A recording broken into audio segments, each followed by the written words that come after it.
All right, day 3, AWE. Thank you everybody for coming out. Really excited to be here. Hopefully you guys are having a good event so far. I know I have.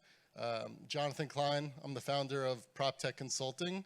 We are a growth advisory for real estate companies as well as tech startups and VCs based out of New York City.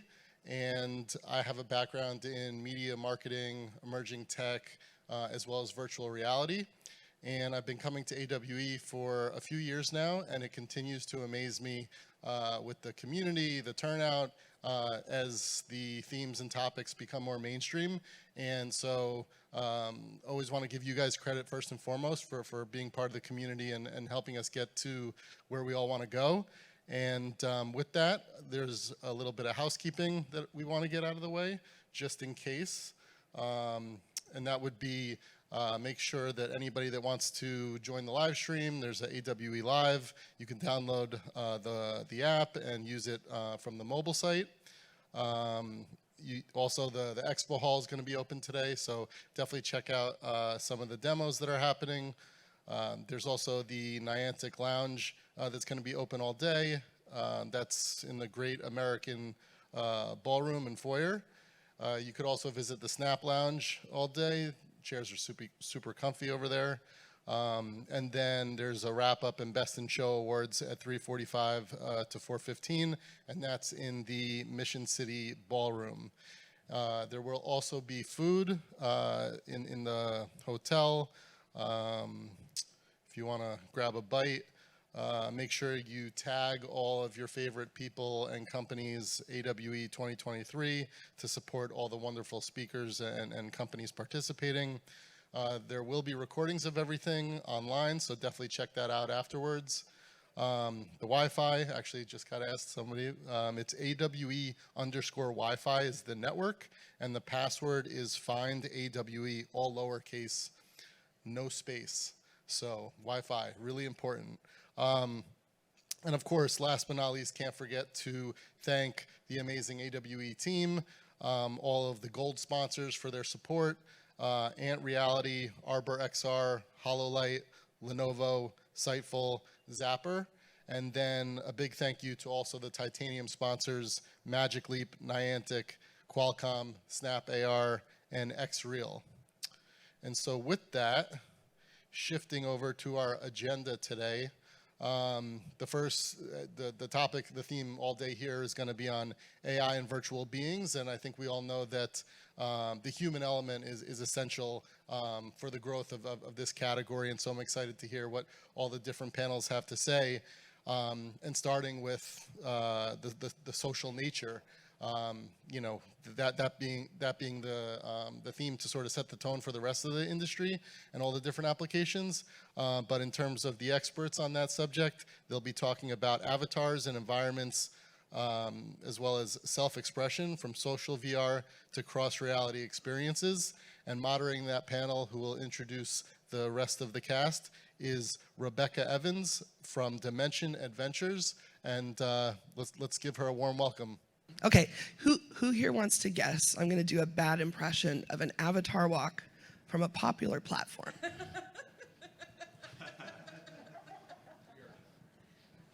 Keep going, close though. Oh, it's Ocubook. Okay, that was a Ready Player Me avatar. Okay, come on, you don't recognize it from the puffy coat?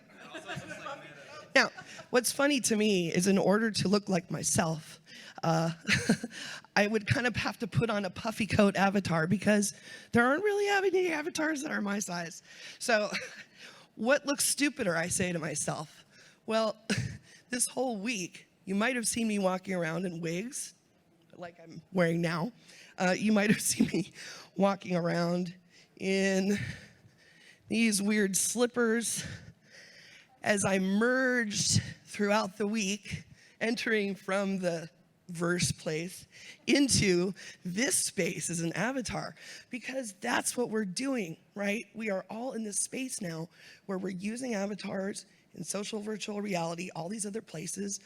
One point or another, they represent us, and there's such a huge spectrum.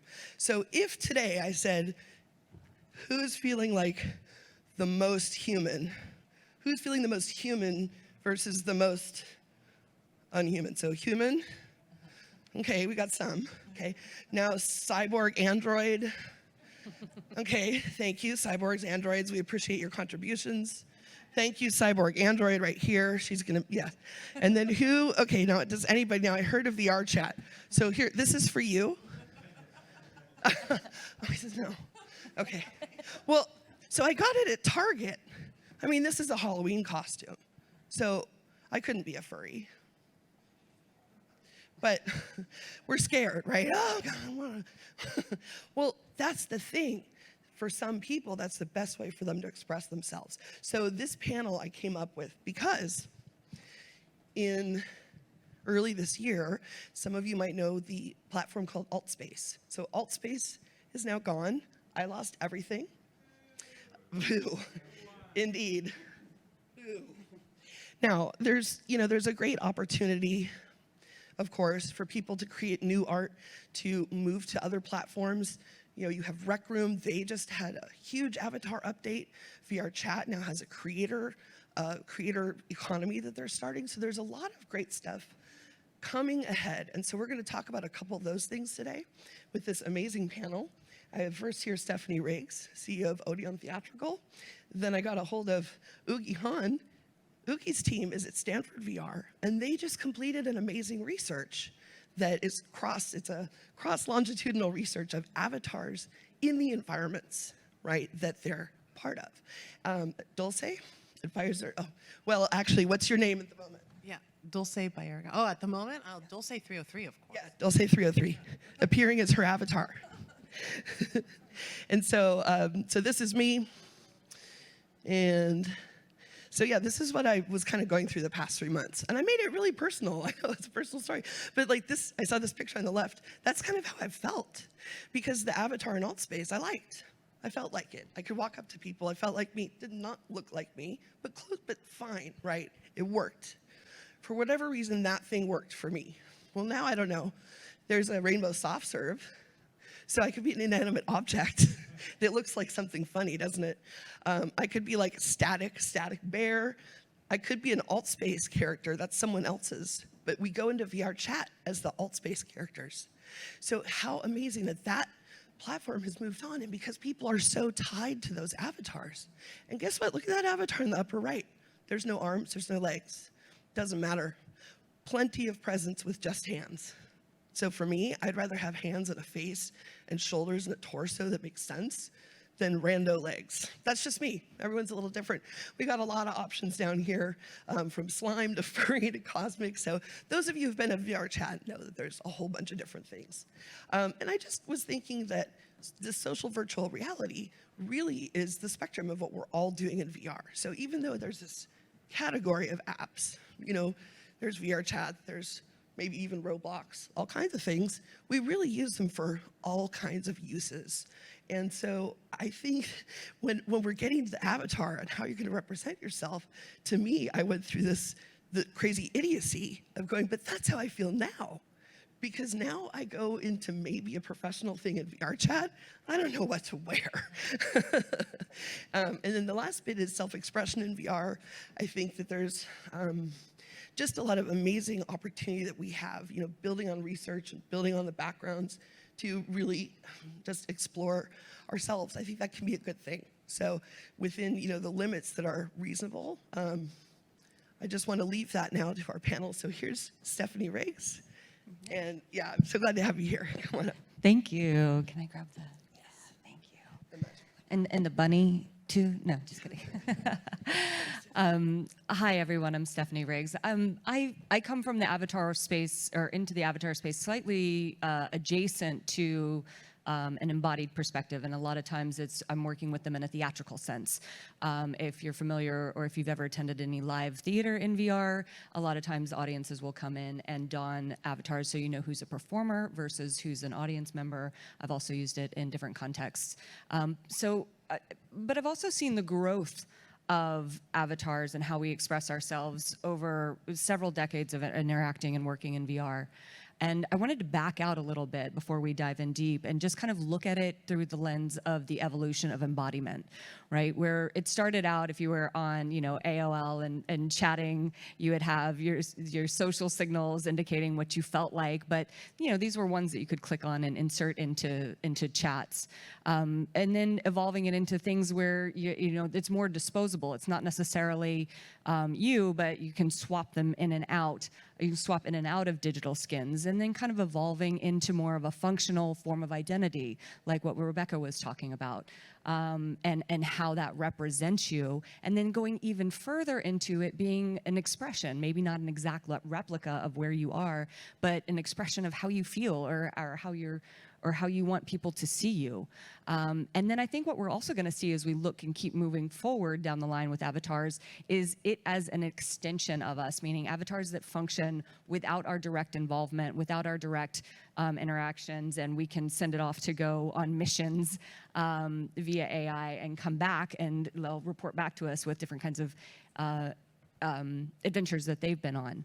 But as looking through this kind of course of evolution of embodiment, I think it's also important to think about the environment and the context under which these are created, because there's a trade-off, right? There's always a trade-off with fidelity, with interactivity, with how things are represented, and kind of look at it from the, if anyone in here develops avatars, that there's this trade-off of technical constraints versus creative allowances. So this image on the far right is an experience that we did with Disney Theatrical Group, where we had a live performer with Aladdin interacting and performing with a virtual AR genie.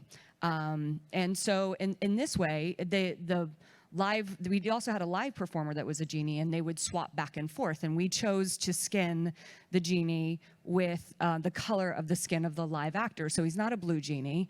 He has brown skin like our performer did, which was a deliberate choice. Or if the function is something more along with connecting with other humans, how you choose to represent yourself, whether it's a direct reflection or what you feel like, maybe you're feeling like a dinosaur today. And I also want to call out too, on the enterprise side, that the environment of enterprise, if you're using an avatar for something like surgery, there are going to be different functions that are far more important, like precision, than maybe creativity. So that changes what you're focused on when you're developing those avatars. And even going into, we're seeing a lot of branded avatars where you have certain makeup styles you can put on or certain accessories you can put on. So form follows function, and I think that's kind of critical when we're thinking about how we're developing avatars for expression and with environments. So, but I also took a step back and thought, and it's like, you guys, this avatar thing is not new. We've been doing it for, as humans, right?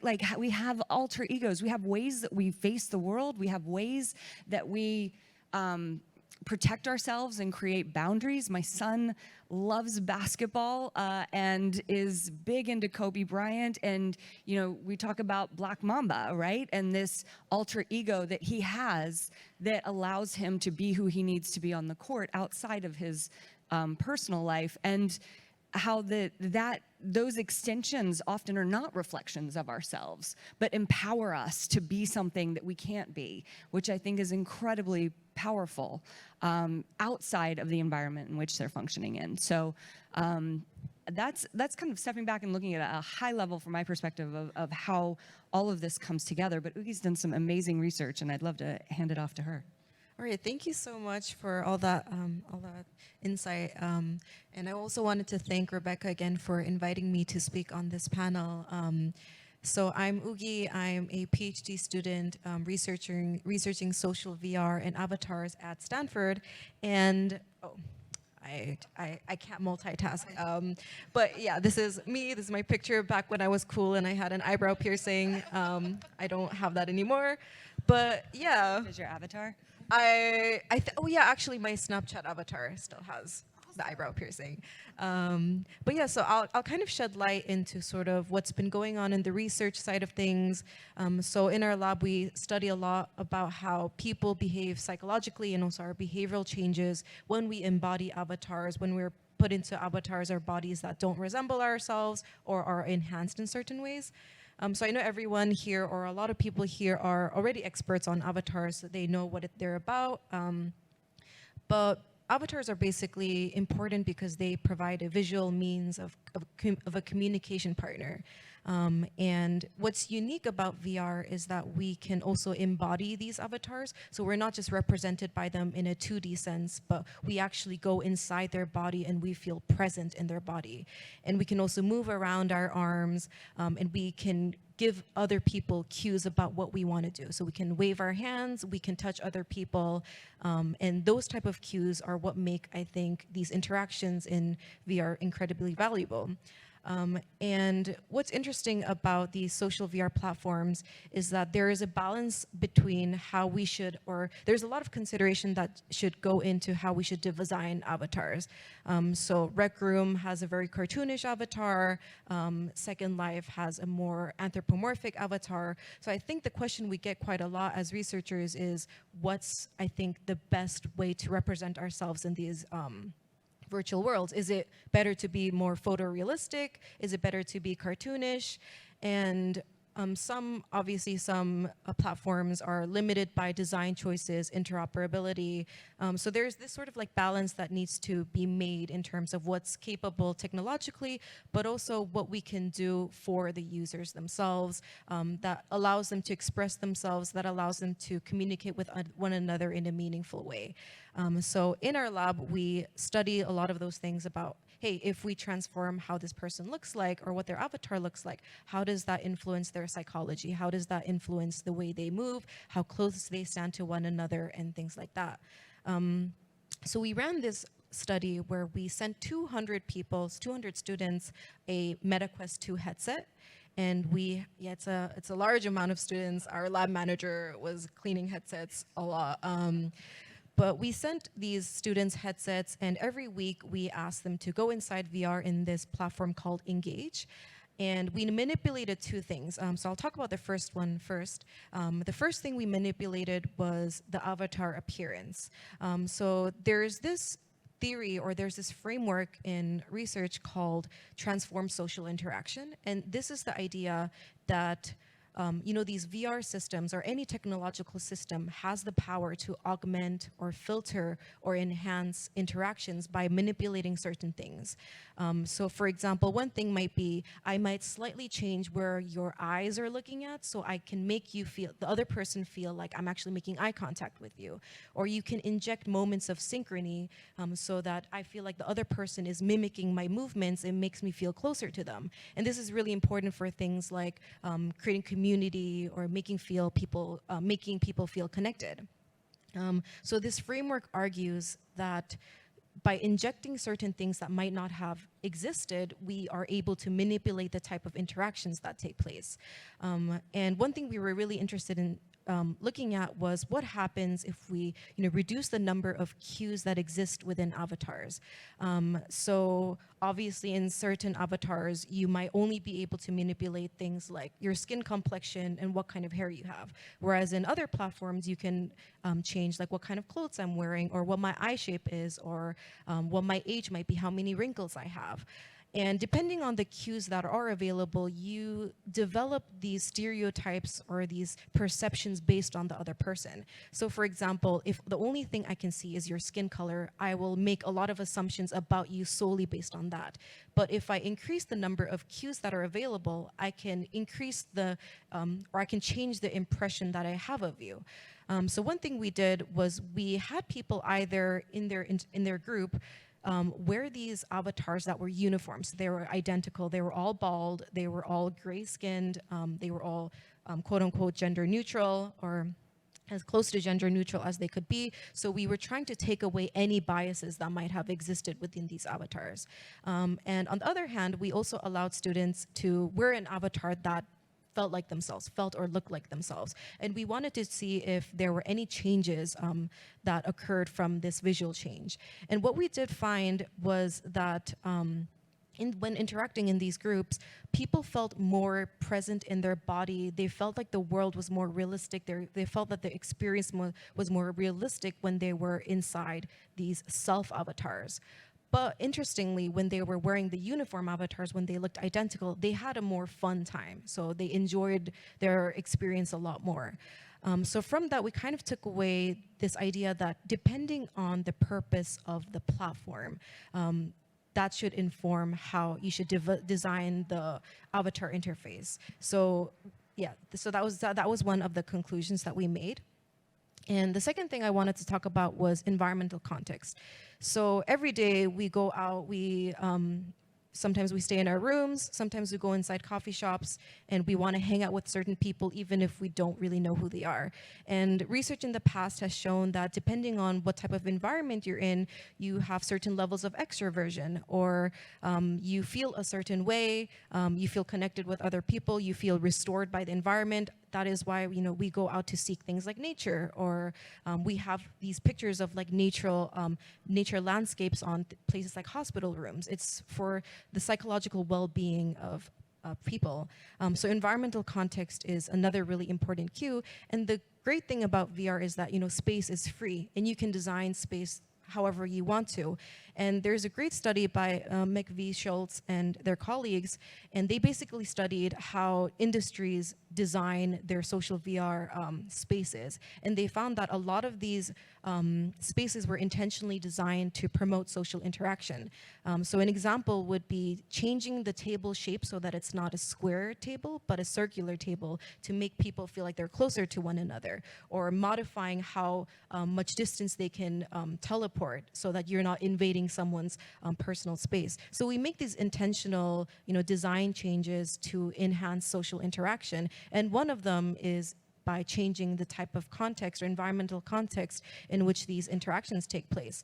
So the second part of our study, we used Engage Again, and we created 192 environments that varied in terms of how wide you could see, or whether you were in a constrained room, sort of like a conference room, which is where we are right now.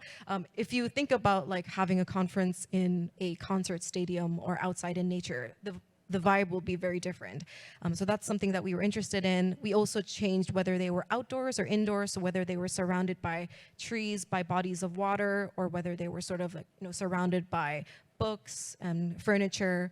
And one thing we found was that having a lot of visible space is really important. People don't really like feeling constrained. Being in a large space is greater for feeling restored. It's greater for being connected with one another. It's greater for making people more present in that environment. So with that in mind, we kind of looked at how visual appearance and the context in which these interactions take place were really valuable in shaping the social interactions. And with that, I wanted to kind of point out that there is no right answer to how should avatars look like. Should they be cartoonish? Should they be photorealistic? Should they look more and more like human beings? And I think the answer really depends on what the goal of the platform is. Is it more of a professional type of platform where you want people to look and feel like themselves? Or is it more of a platform where you want people to express themselves and explore their identity and feel connected with others? And yeah, with that in mind, I wanted to move on to introduce you to Dulce. Hi guys, I'm Dulce Bayerga. So my background's pretty extensive. I've been around for a long time, done quite a few different job roles over my career, technical developer as well as an artist. And I came to loving and understanding avatar culture and avatar development back in 2007 when I discovered Second Life. I officially joined in 2009, and ever since then I've really embodied avatar identity and what it means to have avatars. I have several avatars in that platform that I created a blog called The Digital Dolls, and I would talk in their voice and communicate with others as these characters. And one thing that I really resonated with the idea of embodying avatars is, in real life, people tend to have their personas that they carry and that they wear. And most people, I live in LA, most people in LA are already wearing avatars, and they turn those avatars on and off for whoever that they're present and whoever they're talking to and what they're trying, the goal they're trying to achieve. And I tend to shy away from those kinds of situations.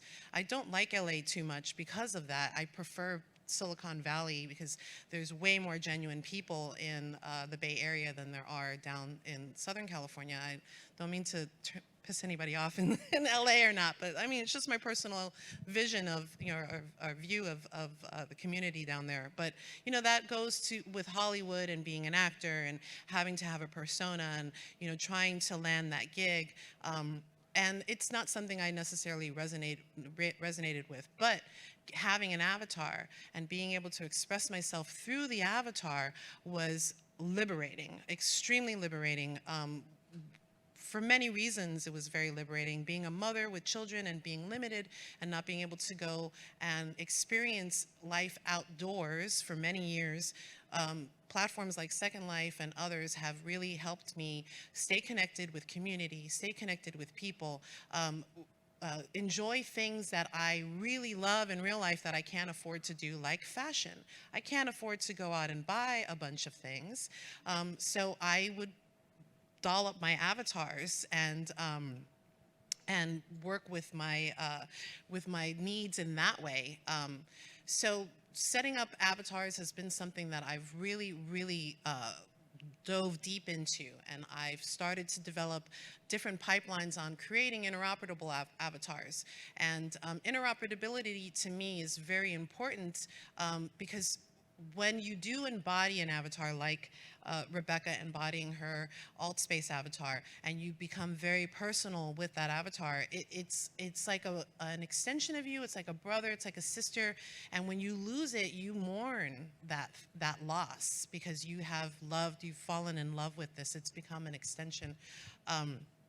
So there are many ways that we are expressing ourselves with avatars, and how those expressions of avatars are now spilling back over on top of ourselves, like with Rebecca walking around with her avatar wig on, and I'm wearing some, you know, shades that I probably had on my avatar 10 years ago, but now, you know, fashion is caught up.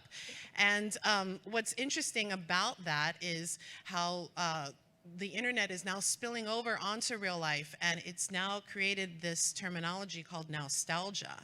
And what nostalgia is doing is it's collapsing all generations, all trends, movements from the decades, and collapsing them down so that it's all available all at the same time. And you're seeing this evidence with like the misfit boots, the big red misfit boots that people are wearing, that they're coming out of the internet and now they're landing on the street. Or, you know, the fashion of some of these pop stars right now, like Beyonce and Doja Cat, and, you know, these women that are on stage, they're literally embodying these archetypes that come from VR chat or that come from Second Life, these kinds of avatars that people have gravitated to. And that's another thing. Avatars have developed certain types of archetypes. So you've got the waifu type avatar, which is an anime girl that is very popular in VR chat. And then you've got the furry type avatars that, you know, you can embody an animal and now you live as this animal. So people tend to gravitate towards the thing that makes them feel the most comfortable or the most excited or even connected with a community, because the furry community in Second Life is massive, massive community. So that's an interesting thing. And so because I am very technical, I do spend a lot of time working on workflows and pipelines and figuring out how to create different types of experiences that really revolve around the avatar and the connection that you have with that agent. And when I say agent, I do envision a future where AI will definitely become that conduit between you and everybody else, and literally will buffer you between you and everybody else. You could have it speak to everybody exactly like you are. The idea of multiplicity will be a reality for everybody. We're going to have representation of ourselves all the time, everywhere, experiencing whatever our interests are and whatever we like. So if we're going to live in this world, we're going to have multiple channels of information coming to us from these different types of agents that represent us. What do those look like, and how are they talking to people, and how are they engaging with folks? So thinking about AI and where it stands right now, there are many different platforms that are starting to pop up that are allowing people to create persona agents of themselves to fill out different types of surveys and questionnaires and answer different questions that then create this persona that can be tied to either a 2D video avatar or a 3D avatar. And since we all are in mixed reality and spatial computing, when we are thinking about UI and UX around these experiences, we should be thinking about them in a more natural sense. Start stepping away from these screens and boxes and floating tabs in front of us. And that's great for production, that's great for project management, that's great for work. I'm not saying that none of that should exist. It should totally exist, and I prefer working in augmented reality with those kinds of screens. But when I'm in an environment and I'm engaging and I need to work with a menu, or I need to talk to get some information, having windows and boxes pop up, not necessarily what I want to experience. I want to be able to talk to a person. I want to be able to touch an object that will open up and reveal something to me.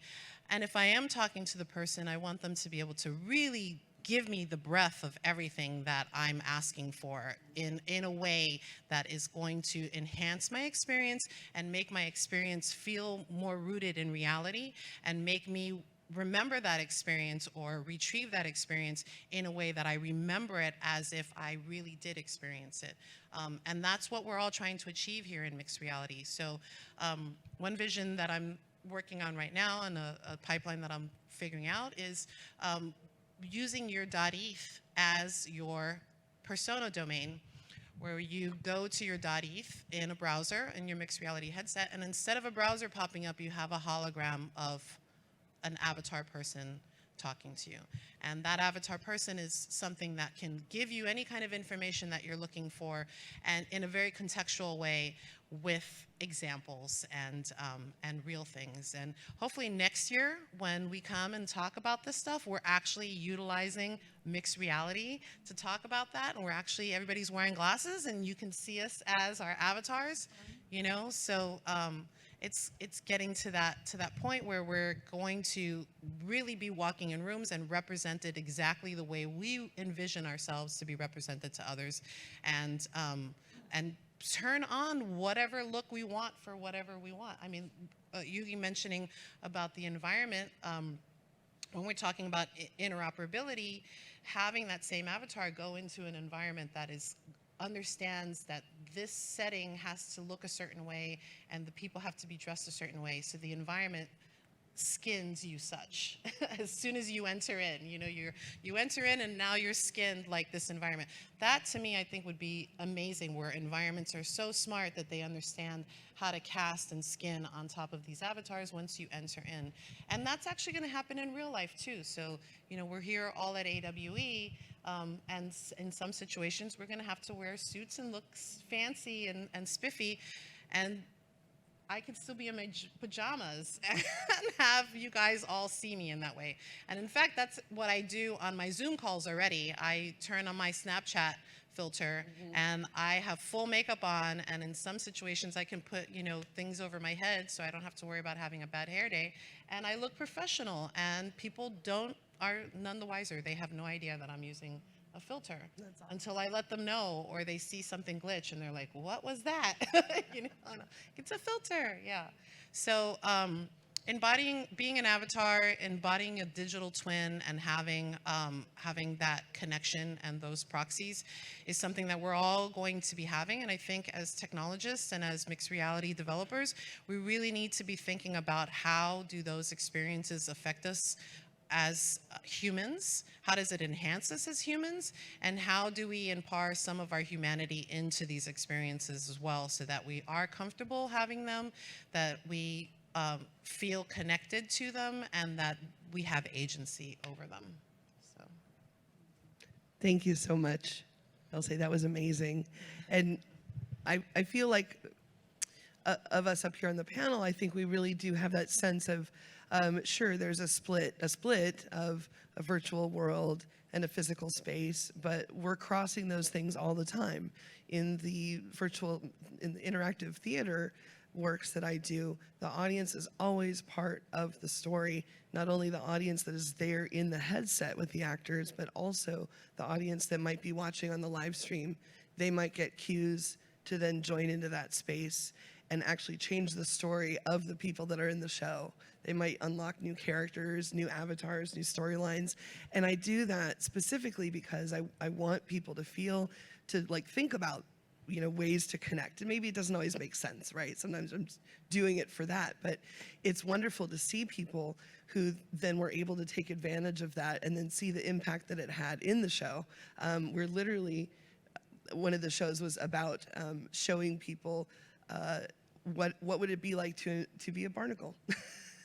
To be a barnacle, a humble barnacle, but all of the Earth's situations are solved when everyone sits on the same reef, and if you need to procreate, then that's your neighbor right there. There's really no gender. They sort it all out. We need some more. Okay, so that's crazy, right? Marine biology, but that exists. That's how it works. And so I kind of put that show together to sort of say, well, hey, again, the constructs of gender and other things are so fascinating to explore. It's a whole other topic, but it does come up in VR, and it does come up in your self-expression. And I just wondered, so I'm gonna open it up really soon to Q&A, but I just wanted to kind of say in a quick closing from all of us, like, what do you think people can do now to represent themselves more fully? What kinds of challenges have you seen, or do you have any thoughts about something new that you've seen coming up that would really, be good for people to try? Well, new that's coming up that I think will be really good to try is definitely working on AI and figuring out your your specific AI pipeline, because there's so many different frameworks and platforms out there to work from, and stable diffusion builds. But figuring out your specific pipeline of AI and creating your persona with AI, I think is a really, and having the IP and your data under your control and not giving it to somebody else. I think that's hugely important right now. Even though I am a part of an alpha program for an AI, and I've opted in, and it's specifically because I like what they're doing. But if I didn't like what they're doing, I wouldn't opt in, and I would work on my own model. But I think it's very important to own your data, own your persona, own that information, and be in control of it yourself, and to have your AI and your AI system under your control. I don't know how we're going to go about doing that, seeing how everybody likes to funnel things through these big corporations. But, I'm a big defender of decentralization and interoperability, and keeping your personnel data yours. Right. The ability to move your avatar Yeah. with your experience, right? Like Right. we went through with AltSpace. Right. Yeah. We've been having a lot of phone calls. I've been complaining to Dulce, like the avatars are not good enough. Yeah. And so she's giving me hope and saying, okay, well, soon enough, there are already custom avatar creators out there. There are many that do that. Not every platform allows that. But even in, as I mentioned earlier, so people who are, say, visibly disabled, who may or may not want to represent themselves that way online, my take would be, let's have everyone have the option and choice. But I was curious, Ugi, in the research, are there any sort of next steps that your group is looking at, or what kind of came out that you feel like is a good path next, and or for cognitive processes for all of us to think about? Yeah, that's a really great point. I was actually going to just mention that one analogy that's often made when looking at VR is that it's often compared to the internet. And Sherry Turkle described the internet as a lab where you can experiment with yourself, and it's a place for experimenting with self-expression, your identity. And my colleague Cyan actually did a study on the impact of embodying an avatar that does not represent you correctly. So that's something that oftentimes people of color experience. There are a lot of avatars that don't represent skin color correctly. And yeah, hairstyles, hair textures, some certain facial features, those things are not represented correctly, and that does negatively impact people of color, because while other people have the freedom to express themselves or try different avatars for fun, people of color meanwhile have to fight for their visibility, and also they have to also navigate this interesting relationship with the platform where they have to try to protect themselves as well from harassment that might translate from the real world to this virtual world. So it is a little bit complicated in that it affects different people differently. For some people it's a fun place to experiment, for some people it's fighting for survival and also trying to find their right representation. So yeah, it affects people, different people very differently. Thank you for that. And just before we head over to Q&A, I just wanted to ask Stephanie. Yes, I wanted to say, I love magic. I love things that are magical. And I think one of the most magical examples of an avatar recently was the work that you did with the mermaid. And I would love if you would share that story with everybody, because I think that it's as a form of self-expression, especially under those circumstances. It was incredibly magical. Thank you. So just a week ago,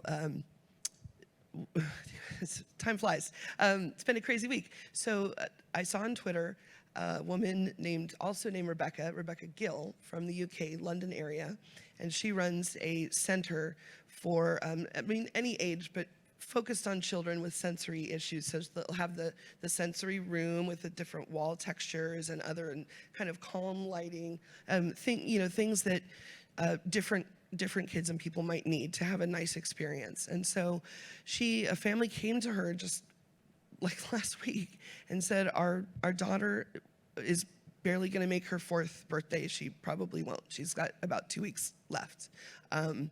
So this little weak 3-year-old girl, she wanted to be a mermaid. That was her last wish. So this woman, Rebecca, put out the call. She said, we're going to have a mermaid birthday party for this girl in 2 days. So they brought it. So in London, right, they had a whole team. They're bringing costumes. They're turning her into her mermaid. They had a mermaid friend come. It was beautiful. Then on the side, a whole bunch of VR people, a lot of VR theater people, all kind of worked on projects to give to her. So overnight, right, everything from Unity-based stuff, completely new apps like the Blue. I created a Mozilla Hubs world because that's, to me, before Altspace went, that's the fastest. So, and also with Mozilla Hubs and of course OpenXR platforms, WebXR platforms, please Apple, let us see what they do. I'm hopeful. I'm very hopeful. We're fingers crossed, right? So that we can actually interact with each other somehow in the Apple garden and in the other garden. So that'll be nice, right? We'll see what happens. But anyways, so I was able to, I pulled an all-nighter. I made this world. They were able to use it with her and have their little party, and she went in with her brother. And so, And she became a mermaid. She put the headset on and became a mermaid. yeah, and they changed the avatar to look like her face. And so it was, I had worked on the UC San Francisco hospital here in helping the programming aspects. I'm not an architect, but for them, programming is like user experience for the hospital. And we were designing the morgue and working with the social workers. And these spaces are all important. Space for the family to be with their deceased, intense, beautiful and intense. And now I was going through a process of, and this is hard, designing something for someone to use, and they won't be able to use it much. But her brother went with her. So what we're gonna do is make another environment later for her brother to go and enjoy those moments with his sister, but to make it about him too. We're gonna merge and create what the brother wants, and so give him a space to move forward. So for me, that does kind of the crux of what we're talking about, is creating that environment that's right for that person, for that place. And the more that we're going to be able to use AI tools to speed those things up for cases like that, I think the better. So thank you. So you. you all have been so amazing, and thank you all. I would love to open it up for some questions, and specifically to start off, if anyone has a question specifically for Stephanie, please ask whatever. But Stephanie's gonna go. She's guesting on another panel, so we're gonna have so Steph. Yes, please. Hi, my name's John. This is my meat avatar that exists in the world. Welcome. Whatever. So that was like pretty beautiful. I think you kind of brought together that environment and the avatar aspect, and it's been touched on a couple times. And you all like helped me phrase something that I want to ask, which is like, what do you see between? I'm kind of feeling like there's a continuum going on between like Greek god, I'm a person, and like nature spirit, I'm the river.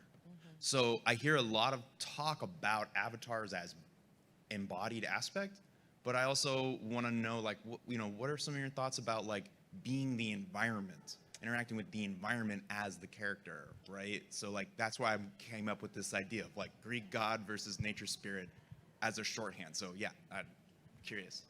Yeah, that's something I'm very big on right now, is going back to the idea of going to a domain and then a person popping up, or whatever that entity may be pops up. It could be a river. It could be a river flow, and you have to get in a boat, and now the story is, this is the avatar, and it's telling you, the river's speaking to you. That's exactly. I don't think that whole worlds should be avatar. I mean whole worlds, whole metaversal spaces, like Ego the planet and Guardians of the Galaxy. You know, he was the planet, and you can explore the planet. So yeah, I think we should be definitely thinking about things in that way. Just to follow up on that, I love the idea of having your avatar be a wood nymph or something. You know, it's right out of the Totally. out of Greek mythology and Roman mythology and all the religions, right, that have this big sort of natural component. So instead of being a furry or being something that even looks remotely like a human, you could just be a tree or a river. Beautiful. But my question, I'm trying to articulate this, is with all of the flexibility that people will have to create their own, or already have actually, to create their own avatars in any way that they want, and the more that we begin to interact in virtual spaces with virtual representations of ourselves, what do you think will happen when people meet each other in real life?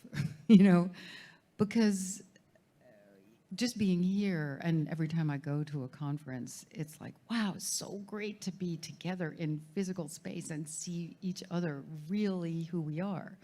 But I'm just wondering what will happen when we begin to identify ourselves so strongly with these virtual beings.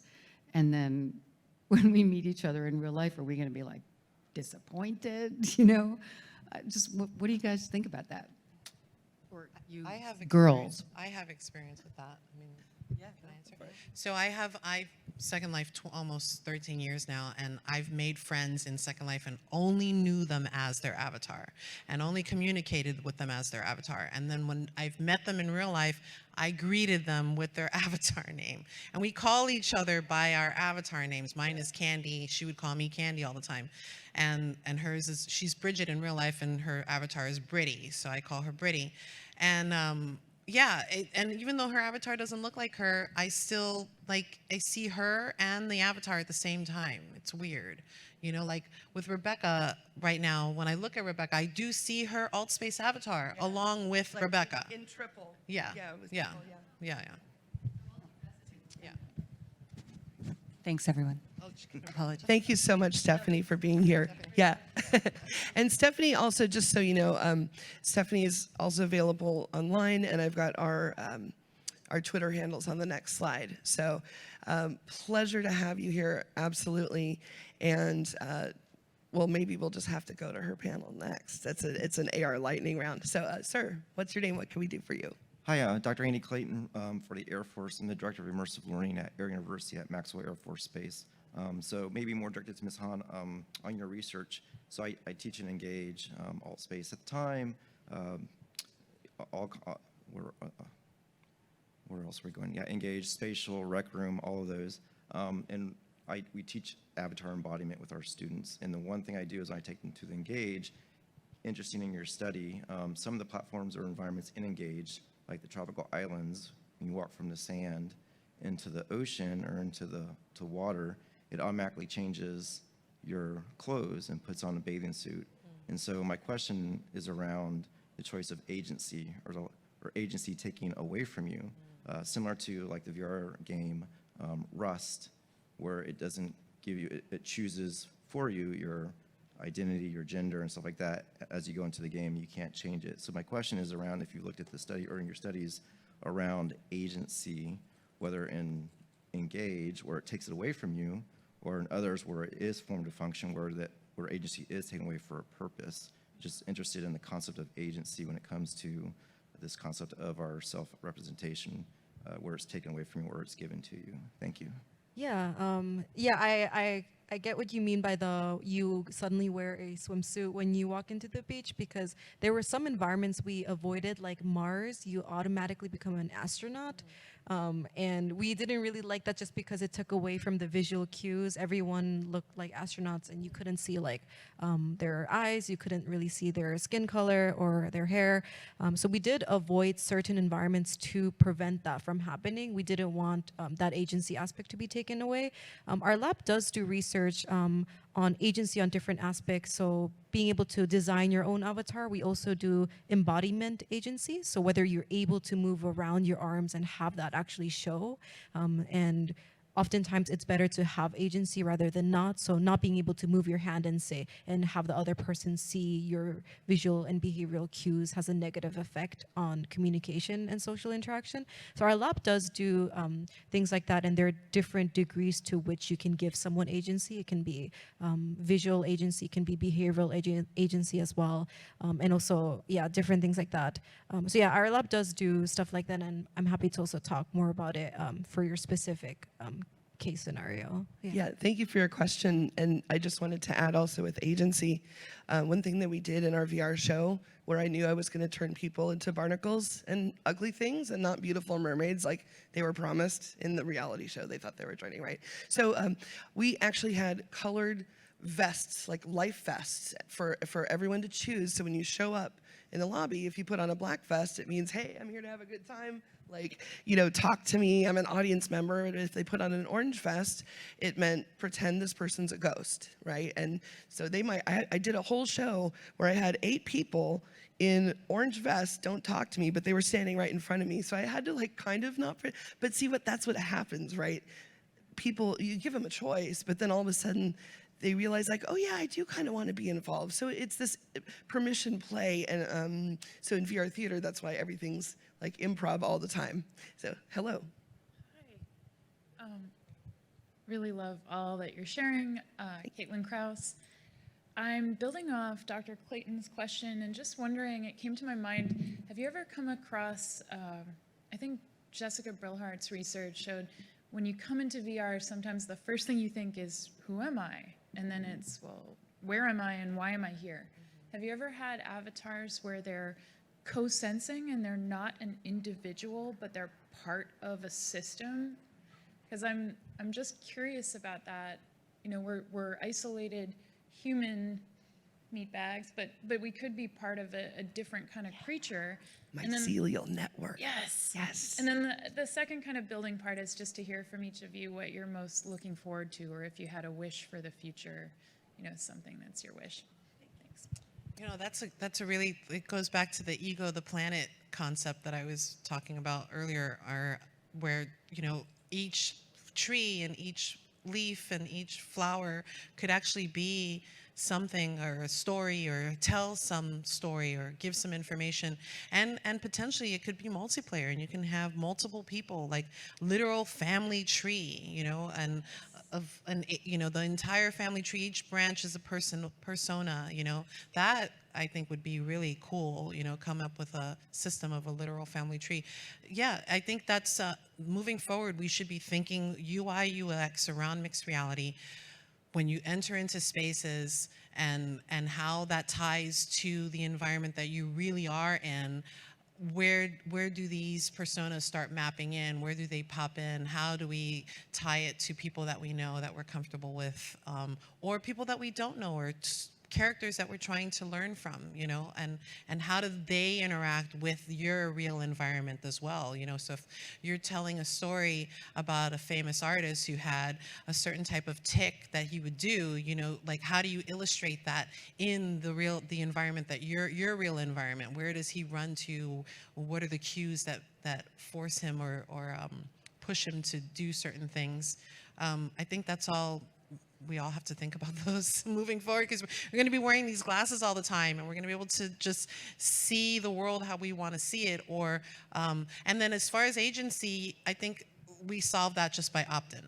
Everything is opt-in. Like, you know, before you enter into this space, you're going to be required to do a certain amount of things, and if you can't do those certain amount of things, let us know, and we'll move you into a different situation so you're not exposed to that, you know. So it really has to do a lot of onboarding and guiding people into the scenario so that they can understand what they're to expect. And if you give them anything that's not expected, you're gonna see a drop off, you know, instantly, because people don't like to be surprised when it's kind of freaky, especially exactly. if we are. Yeah. So. Thank you, Yuki. Yeah, that's a really great question, and I think because that's ultimately the purpose of a lot of social VR apps. It's to connect people in a meaningful way that they can't find in other places, and finding community in that way. I think there's actually an app. The name I can't remember the name, but they actually have an interesting avatar creation process where you don't build an avatar right off the bat. You start off as an empty skeleton, and as you experience the world and the people around you, you can start modifying it to add things on. I love that. So I think there are interesting ways to go about the avatar creation process that's not the standard, hey, this is your name, dress up and create this thing, but making it more interactive so that you discover it as you go, as you connect with other people and interact in these different environments. Yeah. That's beautiful. Thank you so much. And just in wrapping, so, and thank you, Caitlin. And in fact, my answer to Caitlin's question, so Caitlin, in her authoring and speaking and the many things that she does, we did kind of a meditation session once. It was in Altspace. And so I had the most amazing experience of being, you know, I'm not that great at meditating, you know, so that's why I go there. So I'm sitting physically in my chair, right? So I'm a physical body. And then I'm a person, you know, in an avatar meditating, as, you know, we're having a nice, you know, ocean moment or whatever. And then we went through like the third phase, and it was just, I don't remember what you said, but all of a sudden it became a triple. I wasn't trying, but it was like I was a person and an avatar and the meditating thing. And it was amazing. And so what I thought to, you know, that's part of this whole thing is, you know, more questions than answers, right? So it's an exciting time. There's so much more to learn and research. And I just really thank you all for coming today, for being part of this, for letting me throw around a rabbit head, and, and have a wonderful rest of the day. And thank you so much to our track chair. Bye-bye, everybody. Thank you.